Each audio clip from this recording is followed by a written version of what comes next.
Bana da yakınsın.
Çocuk sınava girdi.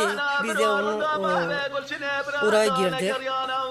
Biz de ne yapalım yani çocuk sevsin kız. Biz işte gül girdik. Dedi bir gül aldık. Yani orada bekledi. Kız sınava çıktığı zaman yani bir severek işte koştu yanına. Yani karşıladı. O da severek geldi. Yani ben diyorum işte sevsin yani strese girmesin. Kız sınava girdiği zaman düşündüm dedim nasıl bunu isterim dedim okulda çıktığı zaman gül aklıma geldi. Bir gül aldım. Bekledim kapının önünde.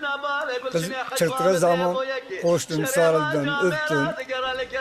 Dedim sen kazansa kazanmazsa önemli değil. Önemli olan sevgidir, saygıdır. Aile yapısıdır, aile birbirine kenetlenmesidir. İşte çok sevdim. Dünya mali o zaman benim oldum. O kadar mutlu olamazdım yani. Ben çobanlık yaparak, su savarak, peynir satarak böyle çocuklarımı okumaya devam ettim. Hele de öyle devam ediyorum. Bu zor şartların içinde kızları okudum, çocukları okudum. Erkek kız ayrı etmedim. Hep okumaya gayret ettim. Ben okumadım. İsterdim bütün çocuklarım okusun, bütün aile çocukları da okusun, bütün Türkiye'nin herkes okusun, herkes mutlu olsun. Okuma güzel bir şeydir.